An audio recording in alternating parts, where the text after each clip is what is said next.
अगर आपको इंग्लिश पढ़ना नहीं आता है तो इसका यह मतलब नहीं कि आप किसी से कम हो। अरे गर्व से कहो कि हम हिंदुस्तानी हैं। लेकिन हाँ, इंग्लिश सीखना, एक नई लैंग्वेज सीखना अपने आप में एक स्किल होती है। इससे आप अपना करियर, अपनी लाइफ दोनों को ही बदल सकते हो, बहुत ज्यादा कामयाबी हासिल कर सकते हो।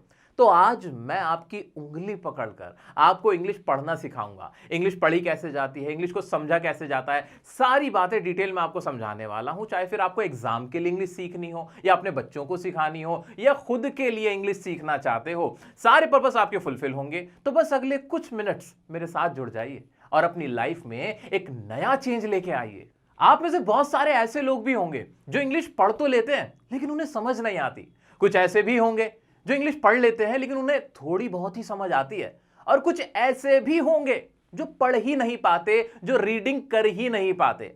आप सभी लोगों को मैं एक एक करके समझाऊंगा। तो सबसे पहले बात करते हैं बिल्कुल बेसिक से, कि हम बिल्कुल पढ़ ही नहीं पाते, या कुछ ऐसे बच्चे हैं, आपके बच्चे हैं, जो अभी पढ़ना नहीं जानते हैं। तो इंग्लिश को पढ़ा कैसे जाए वो सीखते हैं।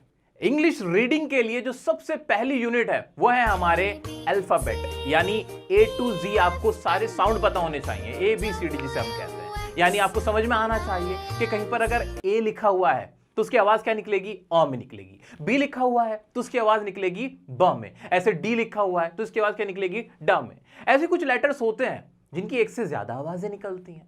फॉर एग्जाम्पल जी की आवाज ज भी निकलती है, ग भी निकलती है। तो बस याद रख लेना है, ज्यादा टेंशन नहीं लेनी है कि हाँ भाई इसकी दो आवाजें निकलती हैं। लेकिन जैसे बी हो गया, उसकी तो एक ही है ना बेचारे की, उसकी एक से ज्यादा नहीं है। ठीक है, तो बस इतना याद रखना है कि किसी की बस दो भी निकलती है, बस इतना माइंड में क्लियर कर लेना है। तो ये आवाजें याद रखनी है, ये साउंड याद रखने हैं। इतना हो गया। अब अगला स्टेप होता है। अगले स्टेप में क्या है? अगले स्टेप में हम इन आवाजों को जोड़ने का काम करते हैं। फॉर एग्जाम्पल कहीं पे लिखा हुआ है BO, तो हमने इसकी आवाज निकाली ब ओ बो, और साथ में लगा दिया वाई की आवाज क्या निकलती है? य। तो पूरा क्या बन गया? बो य, बॉय। ऐसे बन गया। तो हमें क्या करना होता है? छोटे छोटे साउंड को आपस में हम क्या कर देते हैं? जोड़ देते हैं। और इस तरह से हम हमारी रीडिंग शुरू करते हैं। सबसे पहली जो हमारी इकाई होती है, हमारी यूनिट होती है रीड करने की, वो यहीं पर होती है कि हम छोटे छोटे वर्ड्स को आपस में मिला के उनके साउंड के हिसाब से, उनकी आवाज के हिसाब से जोड़कर पढ़ने का काम करते हैं। अगर आप अपने बच्चे को पढ़ा रहे हैं तो उसको भी इसी तरह से पढ़ाएंगे। अगर आप खुद पढ़ने की कोशिश कर रहे हैं तो भी आप यही तरीका आजमाएंगे। अब बात करते हैं हमारे आगे के अप्रोच की। आगे का स्टेप क्या है? आगे का स्टेप बहुत इंपॉर्टेंट है। अभी तो आपने छोटे छोटे वर्ड्स को पढ़ना सीख लिया, ट्राई करने लगे, प्रैक्टिस करने लगे। बॉय, इसी तरह से बॉल, इसी तरह से बैट, कैट, छोटे छोटे वर्ड्स तो आप पढ़ना सीख जाएंगे। अब इनकी प्रैक्टिस करने के बाद आपको बड़े बड़े सेंटेंस पढ़ने हैं। उनको कैसे पढ़ेंगे? उसके लिए आपको फॉलो करना पड़ेगा ब्रेकअप अप्रोच। दोस्तों, ये ब्रेकअप अप्रोच बड़ा मजेदार है, बड़ा इफेक्टिव है। अब आपने छोटे छोटे वर्ड्स को पढ़ना शुरू कर दिया है, आप आवाजों को मिला पा रहे हो और वर्ड्स को बोल पा रहे हो। लेकिन क्या होगा जब आपको पूरा सेंटेंस पढ़ना होगा? उस सेंटेंस में जरूरी तो नहीं है ना कि सिर्फ 3 लेटर वाला ही कोई वर्ड आए या छोटे छोटे ही वर्ड आए जो आप पढ़ पाओ। वहां आप पाओगे कि कुछ ऐसे वर्ड भी हैं जो काफी बड़े हैं। फॉर एग्जाम्पल सॉलिड, ये आपका कोई वर्ड आ गया, या फिर अमेजिंगली एक ऐसा वर्ड आ गया। इन्हें कैसे पढ़ोगे? ये तो बड़े हैं। इनको पढ़ने के लिए आपको ब्रेकअप अप्रोच फॉलो करना होगा। फॉर एग्जाम्पल सॉलिड को लेता हूं मैं। सॉलिड को पढ़ने के लिए आपको क्या करना पड़ रहा है? आपने पहले सौ को पढ़ा, फिर लिड को पढ़ा, तोड़ लिया, और सॉलिड आपस में बनाया, क्या बना? सॉलिड बना। इसी तरह से अमेजिंगली, तो अमेजिंगली। इस तरह से आपने क्या किया? आवाजों को तोड़ने का काम किया और तोड़ के फिर जोड़ लिया। शुरुआत में यह अप्रोच आपको बहुत हेल्प करेगा पूरे पूरे सेंटेंस को पढ़ने में। इस तरह से जो छोटे छोटे सेंटेंसेस होते हैं आप उसको पढ़ना सीख जाओगे। अब एक इंपॉर्टेंट बात, आपको कितनी प्रैक्टिस करनी है? सबसे ज्यादा अगर प्रैक्टिस आपको करनी है तो अभी करनी है दोस्तों।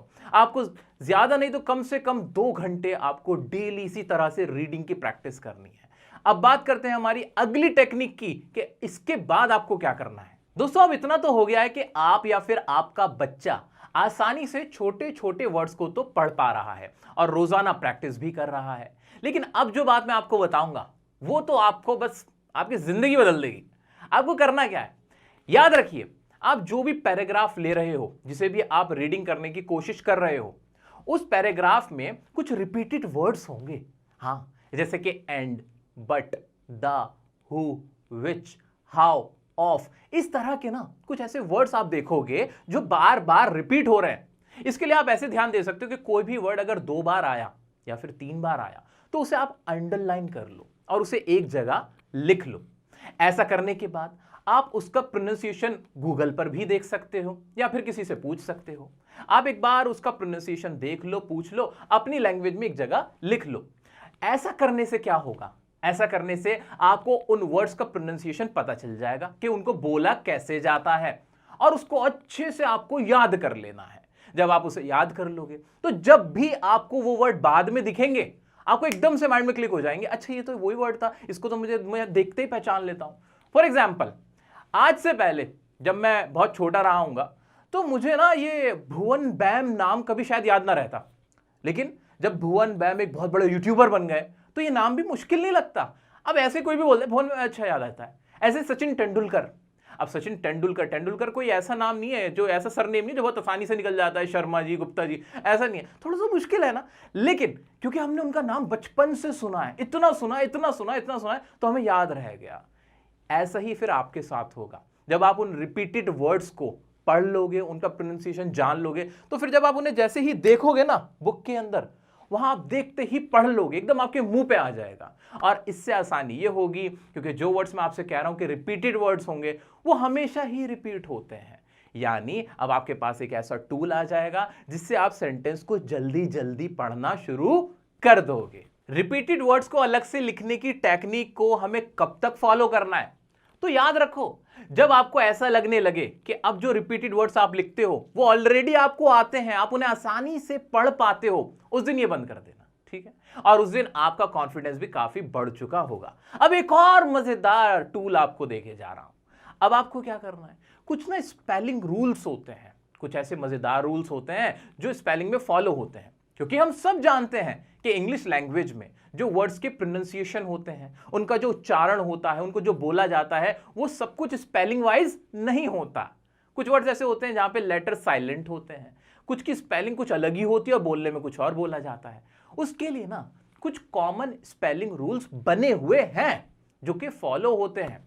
अब आपको क्या करना है, ऐसे ही कुछ रूल्स को आपको याद करना है, सीखना है, और वो करना बड़ा आसान है। मैंने भी इसके ऊपर कई वीडियोस बना रखी हैं और कहीं से भी आपको ये कंटेंट जहां से भी मिल जाए, मुझे फर्क नहीं पड़ता, किसी किताब से पढ़ लो, किसी और वीडियो को देख लो, वरना मैं अपने वीडियो का डिस्क्रिप्शन लिंक में दे दूंगा, वहां से पढ़ लो। तो आपको क्या करना है, जो कॉमन स्पेलिंग रूल्स है ना, फॉर एग्जाम्पल के बाद कभी भी कोई और कॉन्सोनेंट आ जाए, के बाद कोई भी कॉन्सोनेंट आ जाए तो के साइलेंट होता है, जैसे कि नो के अंदर के नहीं पढ़ा जाता। ऐसे बहुत सारे ऐसे वर्ड्स होते हैं जिनके बीच में आर होता है। फॉर एग्जांपल वर्क में मैं आपके लिए बोलने के लिए पढ़ रहा हूं, वरना आर ना इसका साइलेंट होता है, वर्क पढ़ा जाता है। ऐसे ही मॉर्निंग पढ़ा जाता है। तो इस तरह के कुछ कॉमन स्पेलिंग रूल्स हैं जिनको आपको सीखना है अब साथ के साथ। इससे आसानी क्या होगी, आपके सामने कुछ ऐसे मुश्किल वर्ड्स आएंगे जिन्हें आप नहीं पढ़ पाओगे, लेकिन जब आपको उसकी स्पेलिंग का रूल पता होगा, आप देखोगे वहां तो आप पढ़ लोगे। इस तरह से रीडिंग का जो काम है वो आपका बहुत अच्छे से कवर हो जाएगा। अच्छा, कुछ ऐसी माओं से मैं अब मुखातिब होना चाहता हूं, उनसे बात करना चाहता हूं जो अपने बच्चों को इंग्लिश सिखा रही हैं। तो माताएं, आप सुनिए ध्यान से, आपको अपने बच्चों के साथ स्पेलिंग रूल्स वाले जो गेम्स होते हैं ना वो भी खेल लें। अपने बच्चों से पूछना है, बताओ अब इसके बाद क्या आएगा, ब्लैंक छोड़ के उनसे पूछना है। क्योंकि याद रखिएगा, खेल खेल में हम ज्यादा सीख जाते हैं। तो वर्ड गेम आप अपने बच्चों के साथ खेलें, उसको बहुत फायदा होगा। मुश्किल से मुश्किल दिखने वाली स्पेलिंग भी आसान हो जाएगी। तो दोस्तों, यहां तो बात खत्म होती है हमारी रीडिंग की कि कैसे हम बिल्कुल स्टार्ट से ABCD से मैंने स्टार्ट किया था और आपको पढ़ने तक लेके गया हूं। कहा था ना कि उंगली पकड़ के लेके जाऊंगा। अब बताता हूं कि इसको समझना कैसे है, इंग्लिश को समझना कैसे है। मेरे प्यारे दोस्तों, बात करते हैं ऐसे लोगों की जो इंग्लिश पढ़ तो लेते हैं लेकिन उन्हें समझ नहीं आता, या फिर थोड़ा बहुत ही समझ पाते हैं। आप लोगों को क्या करने की जरूरत है, बहुत ध्यान से सुनिए। आप लोगों को फॉलो करना है बिल्डअप स्ट्रैटेजी को। क्या है ये बिल्डअप स्ट्रैटेजी, आइए जानते हैं। दोस्तों, एक ऐसी स्ट्रैटेजी है जो आपको खड़ा होना सिखाएगी और यहां से आपकी बेस बन जाएगी। आपको करना क्या है भाई, याद रखो, इंग्लिश के अंदर सबसे इंपॉर्टेंट तो आपकी वोकैबी होती है, यानी आपको इंग्लिश के कितने वर्ड्स का मीनिंग पता है, उससे डिसाइड होता है कि आप कितनी अच्छी इंग्लिश जानते हो या आप इंग्लिश में कितने अच्छे हो। यहां से आप शुरू करोगे इंग्लिश के मीनिंग्स को लर्न करना। कैसे भाई? आपकी जो भी मादरी लैंग्वेज है, आपकी जो भी नेटिव लैंग्वेज है, जो आप लैंग्वेज जानते हो, फॉर एग्जांपल मेरी हिंदी है, तो भाई मैं हिंदी में पहले मीनिंग पता करूंगा इंग्लिश के वर्ड्स का। कौन से वर्ड्स का पहले पता करूंगा? जो रोजाना मैं इस्तेमाल करता हूं, जो रोजाना के मेरे इंग्लिश के वर्ड्स इस्तेमाल होते हैं, उन सब का मैं क्या कर लूंगा? मीनिंग पता करके रख लूंगा। जैसे गो मतलब होता है क्या? जाना। कम मतलब होता है आना। वीप मतलब क्या होता है? रोना। राइट मतलब क्या होता है? लिखना। इस तरह के वर्ड जो रोजाना की भाषा में इस्तेमाल होते हैं। आप रिपीटेड वर्ड्स वाली स्ट्रेटेजी को भी यहां फॉलो कर सकते हो। जो वर्ड बार बार रिपीट हो रहे हैं उनका जरा मीनिंग तो देख लो यार। बार बार ये मेरे को ब्यूटीफुल ब्यूटीफुल कहता रहता है, इसका मीनिंग क्या है? अच्छा सुंदर है। अच्छा बार बार मेरे को मेरी मैडम फूल फूल क्यों कहती रहती है? अच्छा इसका मतलब गधा है, मैं तो ब्यूटीफुली समझ रहा हूँ। तो इस तरह से क्या होता है? तो फूल मतलब बेवकूफ। तो ये चीजें ना आपको पता होनी चाहिए, मीनिंग है जो डेली लाइफ में आपको इस्तेमाल करना। यहां से करोगे शुरुआत, ठीक है।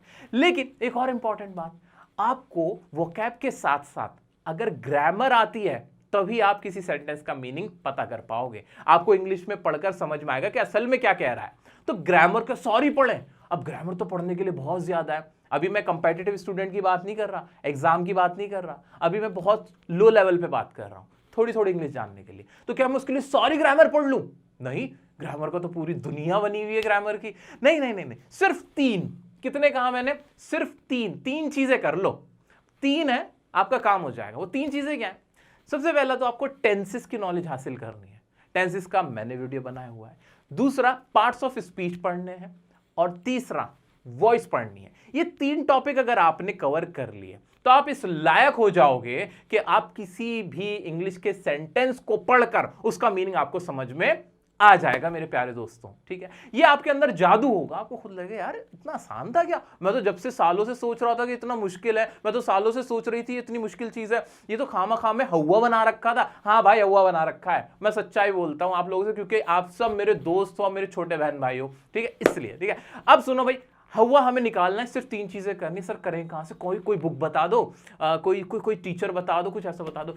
मैंने आपके लिए वीडियोस पहले बनाई हुई हैं, आप वहां से पढ़ लो। अगर आपके पास कहीं से नोट्स हैं वहां से पढ़ लो। कोई भी बुक है आपके पास वहां से पढ़ लो। कोई मटेरियल मैटर नहीं करता है, बस आप पढ़ लेना, कहीं से भी पढ़ लेना, ठीक है। ज्यादा डेप्थ में नहीं जाना, बेसिक बेसिक पढ़ लेना। ये नहीं कि सर समझ में नहीं आ रहा, उसके तो इतने टाइप्स है, प्रोनाउन के क्या करूं। अरे कोई दिक्कत नहीं। हाँ, टेंसेस का वीडियो मेरा जरूर देखना, क्योंकि उसे करोड़ों लोगों ने देखा है, बहुतों को फायदा हुआ है। टेंसेस बहुत बहुत इंपॉर्टेंट ब्लॉक है, तो वो जरूर मेरा पढ़ा हुआ देखना, ठीक है। बाकी चीजें चाहे आप कहीं और से रेफर कर लो। इतना करने के बाद वोकैब आपको मेन वोकैब पता ही है। थोड़ी सी ग्रामर, इतनी सी ग्रामर बताई मैंने, 3 चीजें बताई। इतना करने के बाद आप इस लायक हो चुके हो कि अब आप किसी भी नॉर्मल इंग्लिश सेंटेंस का मीनिंग जान सकते हो। अगला स्टेप क्या होगा वो सुनिए दोस्तों। नेक्स्ट स्टेप आपको यह याद रखना है कि जब आप रीडिंग की प्रैक्टिस करो, इंग्लिश को समझने की कोशिश करो, तो उसके लिए इजी से इजी मटेरियल को आपको रेफर करना है। फॉर एग्जाम्पल, उसके अंदर सिर्फ 10% ही ऐसे वर्ड्स होने चाहिए जो आपको नहीं आते हो, जिनका मीनिंग आपको नहीं पता हो। अदरवाइज 90% तो ऐसा होना चाहिए जो आपको आता हो। अब इसके लिए कौन सा मटेरियल होगा भाई? छोटे बच्चों की कोई बुक आप ले सकते हो, फर्स्ट क्लास की, सेकंड क्लास की बुक ले सकते हो। कोई ऐसी मैगजीन ले सकते हो जिसकी लैंग्वेज बहुत ही इजी है। आप ट्विटर अगर इस्तेमाल करते हो तो ट्विटर के ट्वीट्स पढ़ सकते हो, जो कोई ऐसा क्रिएटर है जो बहुत ही आसान लैंग्वेज में, इजी लैंग्वेज में कुछ ट्वीट करते हैं, ऐसे लोगों के आप ट्वीट्स देख सकते हो। ऐसा मत करने लगना कि न्यूज़पेपर उठा के बैठ गए हो और न्यूज़पेपर में आपको कुछ समझ ही नहीं आ रहा, हर चौथा वर्ड तो मुश्किल है, आपने सुना भी नहीं है, और आप बार बार मोबाइल में उसका मीनिंग जानने के लिए डिक्शनरी का इस्तेमाल कर रहे हो, गूगल का इस्तेमाल कर रहे हो। इससे पता है नुकसान क्या है? आपका फ्लो टूटेगा। और जबकि फ्लो सबसे इंपॉर्टेंट होता है रीडिंग के अंदर, तो हमें हमारे फ्लो को मेंटेन करना है स्टार्टिंग लेवल पे, ठीक है। एक बार फ्लो बनना शुरू हो जाएगा फिर तो कोई दिक्कत नहीं, फिर तो हम बाद में अगर डिक्शनरी को भी यूज कर लें तो कोई दिक्कत नहीं, लेकिन अभी फिलहाल फ्लो पे फोकस करना है, ठीक है। तो क्या याद रखना है कि हमें 10% से ज्यादा मुश्किल वर्ड्स वाले पैराग्राफ को नहीं पढ़ना है, मटेरियल को नहीं पढ़ना है। इजी से इजी को प्रेफर। दोस्तों मैं बात करने वाला हूं उन स्टूडेंट्स की भी जो किसी कंपटीशन की तैयारी कर रहे हैं, किसी कंपेटिटिव एग्जाम की तैयारी कर रहे हैं, और उनके एग्जाम में रीडिंग कॉम्प्रिहेंशन पैसेज आता है और वहां उन्हें उसे रीड करना होता है, समझना होता है और फिर आंसर करना होता है, और उस बेस पे उन्हें नंबर मिलते हैं। तो ध्यान से सुनो मेरे प्यारे बच्चों, आप लोग भी बड़े मजे से इसको अटेम्प्ट कर सकते हो। करना क्या है? आपको ना वही स्ट्रेटेजी फॉलो करनी है जो हमने शुरुआत में बताई थी। वो स्ट्रेटेजी है ब्रेकअप स्ट्रेटेजी, यानी आपको पूरा पैसेज एक साथ नहीं पढ़ना है। या पूरे पैसेज का मीनिंग एक साथ नहीं निकालना है। आपको पैसेज में अगर कोई लंबा एक लॉन्ग सेंटेंस लिखा हुआ है उसे तोड़ तोड़ के पढ़ना है, इससे आपको आसानी होगी। कैसे? फॉर एग्जाम्पल, आपके सामने कोई लाइन आई किसी पैसेज की, the quality of boots made by mister Gassler was extremely good and hence they lasted for a long time. अब जो फुल स्टॉप लगा वो काफी दूर जाके लगा। अब मैं हैरान हो जाऊंगा, परेशान हो जाऊंगा, इसका मीनिंग क्या है, इसका मीनिंग क्या है? नहीं नहीं नहीं नहीं, मैं क्या करूंगा, ब्रेकअप स्ट्रेटेजी फॉलो करूंगा। यानी दो दो तीन तीन वर्ड्स को तोड़ के उनका हिंदी मीनिंग निकालूंगा, समझने की कोशिश करूंगा और फिर पूरे सेंटेंस का मीनिंग मुझे समझ में आ जाएगा। फॉर एग्जाम्पल, मैं समझूंगा द क्वालिटी ऑफ बूट्स, मैं रुक जाऊंगा, इसका मीनिंग क्या निकला, बूट्स की क्वालिटी मेड बाय मिस्टर गैसलर, इसका मतलब जो गैसलर के द्वारा बनाई गई। इतना तो मुझे समझ में आ गया ना। वॉज एक्सट्रीमली गुड, वो क्या थी, एक्सट्रीमली गुड थी यानी अच्छी थी, इतना समझ में आ रहा है ना। ऐसे ही hence they lasted for a long time, इसको भी मैंने तोड़ तोड़ के समझने की कोशिश की तो मुझे समझ में आया, दे लास्टेड, वो ठहर गए या रह गए, फॉर अ लॉन्ग टाइम, एक लंबे समय के लिए। ठीक है, तो इस तरह से एक बड़ा सेंटेंस मैंने छोटा कर करके समझने की कोशिश की और मुझे समझ में आ गया। एक और समस्या आती है बच्चों को, खासतौर से मेरे प्यारे स्टूडेंट्स को। उनको क्या समस्या आती है स्कूल एग्जाम के अंदर या कंपटीशन में, कि सर कुछ ऐसे वर्ड्स बीच में आ जाते हैं हमारे एग्जाम में, क्वेश्चन पेपर के अंदर, जिनका हमें मीनिंग नहीं पता होता। अब एग्जाम में कोई फोन तो निकाल के नहीं बैठ जाओगे, है ना, तो वो तो नहीं करने वाले हो, तो उसका मीनिंग कैसे पता करें? भाई देखो, ऐसे बहुत सारे वर्ड्स होंगे जो आपके सामने आ जाएंगे रीडिंग कॉम्प्रिहेंशन में, जिनका मीनिंग आपको नहीं पता होगा। उसके लिए आप ये स्ट्रैटेजी फॉलो करें, क्या, इंग्लिश टू इंग्लिश स्ट्रैटेजी। इसका मतलब यह है कि आप उस वर्ड को ना इंग्लिश में ही पढ़ जाओ। कैसे? फॉर एग्जाम्पल, कोई सेंटेंस था जो लिखा हुआ था, द बूट्स वर क्रीकी। अब क्रीकी का मतलब नहीं पता ना, कोई बात नहीं, इसको ऐसे ही पढ़ के चलो कि बूट्स क्या थे, क्रीकी थे, और आगे बढ़ जाओ। ऐसा करने से क्या होगा, ऐसा करने से आपका यह फायदा होगा कि आपका फ्लो नहीं टूटेगा, जो सेंस है वो आपको समझ में आता रहेगा। बहुत बार ऐसा होगा दोस्तों, मैं बार बार कह रहा हूं, इतना ज्ञानी कोई नहीं है कि कोई भी ऐसा वर्ड ही नहीं आएगा जो आपको सारे पता हो। ऐसा कोई ना कोई वर्ड जरूर होगा जो आपको नहीं आता होगा, तो उसे इंग्लिश में ही पढ़ लो, इससे आपका फ्लो बना रहेगा। ठीक है दोस्तों, आगे बढ़ने से पहले एक बात बता देता हूं, कोई भी डाउट आ रहा है, कोई भी क्वेरी है आपकी, तो आप मुझे इंस्टाग्राम पे पूछ सकते हो, डियर सर काशिफ की आईडी पे, पर्सनली मैं आपको जवाब देता हूं, तो घबराने की जरूरत नहीं है। अब बात करते हैं डिक्शनरी की। अब मार्केट में डिक्शनरी तो बहुत है, इंटरनेट आ गया है, गूगल आ गया है, और डिक्शनरी एप्स वगैरह सब कुछ है, लेकिन फिर भी हम सीख क्यों नहीं पा रहे हैं? दिक्कत क्या है? दिक्कत बता देता हूं आपको, डिक्शनरी का इस्तेमाल कैसे करना है वो सुनो। ज्यादातर लोग क्या करते हैं कि पूरी लाइफ अपने वो सिर्फ English to Hindi dictionary follow करते रह जाते हैं, यानी इंग्लिश का वर्ड डालेंगे, उसका हिंदी मीनिंग देखेंगे, और इस तरह से वो अपनी वोकैब को बढ़ाने की कोशिश करते हैं। दोस्तों, नो डाउट स्टार्टिंग फेज में ये सब बिल्कुल ठीक है। जब आप छोटे बच्चे हो, यानी आपका लेवल अभी कम है, इंग्लिश ज्यादा नहीं आती, तब तो ये बिल्कुल ठीक है। लेकिन जब आप किसी बड़े लेवल पे तैयारी कर रहे हो, अब आपको इतना आ चुका है कि आप समझने लगे हो, तब आपको अपना जो एटीट्यूड है वो बदलना है। आपको हमेशा ट्राई करना है, आपका टारगेट ही होना चाहिए मोनोलिंगुअल डिक्शनरी का। मोनोलिंगुअल डिक्शनरी, ये कौन सी बला का नाम है भाई? मैं बता देता हूं, मोनोलिंगुअल डिक्शनरी का मतलब है इंग्लिश टू इंग्लिश डिक्शनरी, यानी उस डिक्शनरी में आप कोई वर्ड डालते हो, उसका मीनिंग भी इंग्लिश में ही निकल के आता है। ऐसा बहुत आसानी से मिल जाती है ऑक्सफोर्ड की, इस तरह की, कैम्ब्रिज की डिक्शनरी, जो बहुत सिंपल सी है डिक्शनरी है। मैं किसी का नाम नहीं ले रहा हूं, मतलब बुला दो, किसी डिक्शनरी का नाम नहीं लिया, ठीक है। What I am trying to say कि आप गूगल भी करो तो हिंदी में मत देखो, उसको इंग्लिश में ही उसका मीनिंग निकालो। ऐसा करने से क्या फायदा है? ऐसा करने से जो आपका थॉट प्रोसेस है ना, वो इंग्लिश का बनेगा, आपको आसानी होगी, हिंदी टू इंग्लिश का ट्रांसलेशन वाला टाइम है ना, वो कट हो जाएगा। ठीक है, तो इस तरह से आपको अपने माइंड को प्रिपेयर करना है मोनोलिंगुअल डिक्शनरी के लिए। अगर आपको अपना इंग्लिश लेवल जानना है तो खुद से ये पूछो कि क्या मैं मोनोलिंगुअल डिक्शनरी इस्तेमाल कर सकता हूं कि नहीं। अगर जवाब आता है हां, तो यानी आपका लेवल बहुत अच्छा है, और आपका टारगेट ही वो होना चाहिए, कौन सा? वो मोनोलिंगुअल वाला, कि मुझे वो दिन चाहिए जिस दिन भाई मैं मोनोलिंगुअल डिक्शनरी इस्तेमाल करूं। अगर वो दिन आ गया ना आपकी लाइफ में, उस दिन आपकी कामयाबी है, आप इंग्लिश सीख चुके हैं। ठीक है दोस्तों, तो उम्मीद करता हूं कि आपको ये वीडियो बहुत मजेदार लगी होगी, और मेरी माताएं बहनें जिन्होंने अपने बच्चों के लिए भी देखी होगी, उन्हें भी बड़ा मजा आया होगा, घर बैठे उन्हें बहुत अच्छी सी जानकारी उपलब्ध हुई होगी।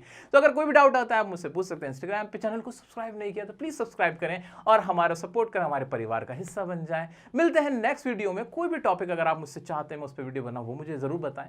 मिलते हैं नेक्स्ट वीडियो में नेक्स्ट टॉपिक के साथ, तब तक के लिए बने रहें डियर सर के साथ।